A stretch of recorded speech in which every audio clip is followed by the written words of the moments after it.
This is the MCTV Weekday Update. Good afternoon and welcome to the MCTV Weekday Update. I'm Ruby Grace. And I'm Jasmine Bradford. Valentine's Day is this Friday. How do you plan to celebrate the love-filled day? Valentine's Day reporter Daniela Paraga went to the sub to hear what tech students had planned for the holiday. Hey guys, we're outside the sub asking fellow Red Raiders what their plans are for Valentine's Day, and this is what they had to say. I'll be going back home to New Braunfels, Texas to enjoy my girlfriend's 21st birthday and Valentine's. So. Nice. What are you going to give her for Valentine's? I can't say that. Yes, you can. No, I can't. Come on. I'm going to give her a card and kisses. I'm going to go to dinner with my boyfriend. I'm going out to dinner with my boyfriend. I'm not sure where yet. So tell me what your plans are for Valentine's. I plan to go to my organization salsa night. Nice. So no Valentine? No. Single, ready to mingle. I think I'm going to get out the grill and cook a nice dinner for my girlfriend and just hang around the house, try to avoid the crowds. So what are you cooking for her? Ooh. Steak, peppers, corn on the cob, baked potatoes, and, you know, maybe something special, maybe a cake. I'll probably buy the cake, though. I'm going out on Thursday night with my boyfriend. Nothing on Friday? Nothing on Friday. Baseball game on Friday. We're going to go out to a really nice steakhouse, and then we're going to go to a movie afterwards, and then just hang out in the dorms, have Valentine's Day.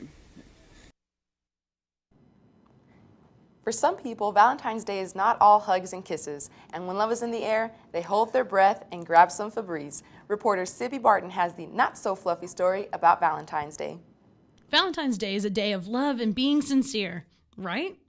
What I think about Valentine's Day, I think it's too commercial. She doesn't like it because it's 2 days after her birthday. Expensive.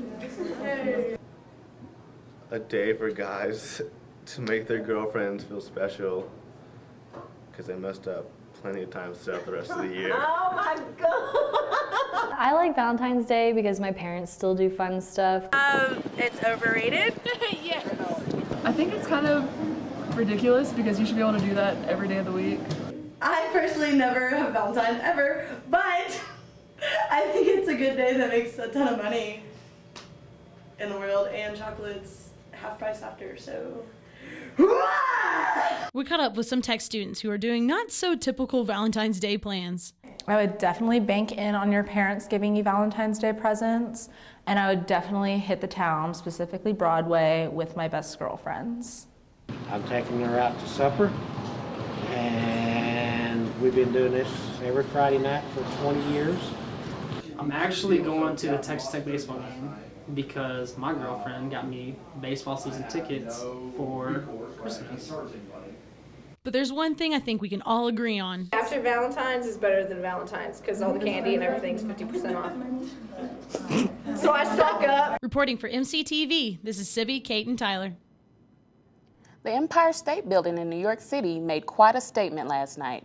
The building was lit in the colors of the Venezuelan flag. An anti-government student protest in Venezuela yesterday started out peaceful and ended in violence. Authorities reported 3 people died, at least 23 people injured, and nearly 30 people arrested for vandalism acts.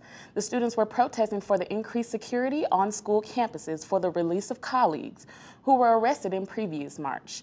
To follow the series of events on Twitter, search for #PrayForVenezuela. Well, Coach Tubby Smith is at it again. What is he doing now?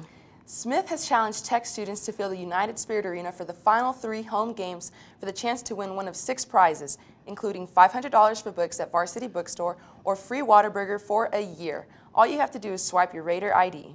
Sounds simple enough for me. Speaking of sports, we are almost at the midway point of the Winter Olympics in Sochi. Gerald is in the MCTV Sports Center with an update. Thanks, guys. And yes, it's crazy to think that we are almost halfway through the 2014 Winter Olympics already. Well, with all the excitement that has been developing over the past week, let's take a look at the current medal count in Sochi. Germany is in the lead with 7 gold medals. Canada, Norway, the Netherlands, and the U.S. are all tied with 4 gold medals apiece. The U.S. currently has a total of 12 medals and lie in 5th place on the medal standings. Even though we are a little behind on the standings, we still have plenty of time to catch up. The U.S. also had a huge night last night, winning 2 golds, 1 silver, and 2 bronze. We even swept the podium in the men's ski slopestyle. Turning to Texas Tech sports, both the men and women's basketball teams were in action last night. The Lady Raiders unfortunately fell to Baylor 75-58 at the United Spirit Arena. This makes it the ladies' 14th straight loss, and they are still looking for their first win in conference play. On the other hand, our men's basketball team pulled off a huge win against 25th-ranked Oklahoma Norman. The Red Raiders even had a 20-point lead early in the second half. They ended up winning the game 68-60. So let's take a look ahead and see what the men's basketball schedule looks like. The Red Raiders' next 3 games are going to be a huge test. Their next game will be a tough road game against 11th-ranked Iowa State on February 15th. Then they'll come home and play Andrew Wiggins and 7th-ranked Kansas, who are first place in the Big 12. This game is expected to be packed and exciting, so make sure to come out and support the Red Raiders on Tuesday, February 18th. Then finally, our men will be traveling to Oklahoma State on February 22nd. This game should be a highly anticipated rematch and will be the first game Marcus Smart will be off of suspension for pushing Texas Tech fan Jeff Orr. Let's take a swing and talk about some Texas Tech baseball. The baseball team will start its season this weekend against 3rd-ranked Indiana. Indiana had a very impressive season last year, and they are the defending Big Ten champions. This series will set the tone for the Red Raider season and should give us a feel of where our team is at.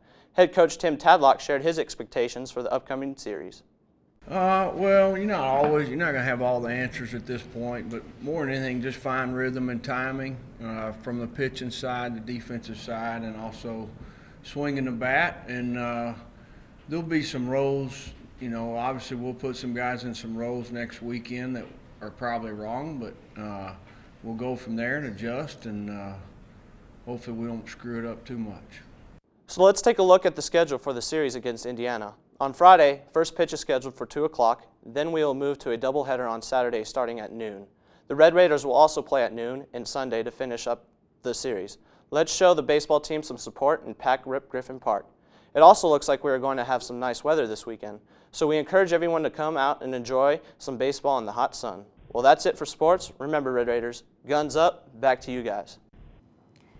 Well, Eric is right. While the rest of the country is experiencing the effects of a strong winter storm, the weather here has been getting warmer and warmer.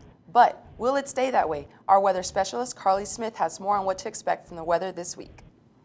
Hey, Ruby, yes. The weather out off the East Coast is definitely getting hit hard with snow from this winter storm.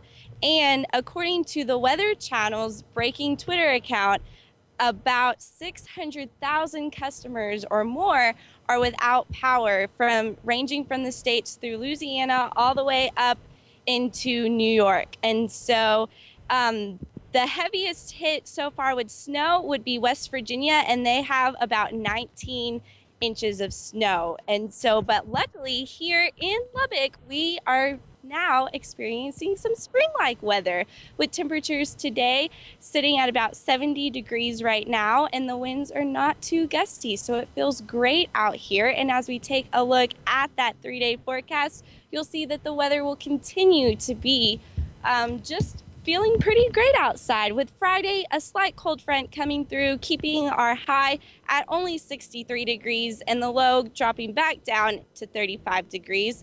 With winds not too strong, blowing east-southeast at 10 to 15 miles per hour.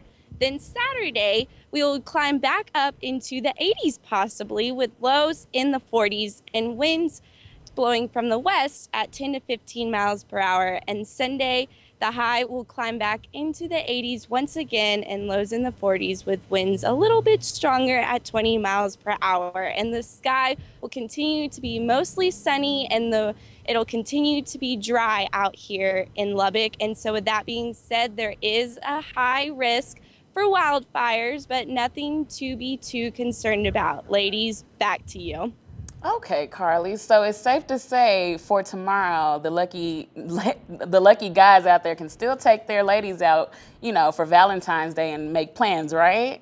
Yes, tomorrow's weather looks great. No winter weather, no rain. It looks like it'll be a wonderful day. You might even want to take your date out on a picnic if it hasn't been great picnic weather lately. So that's what it looks like for Valentine's Day, Jasmine.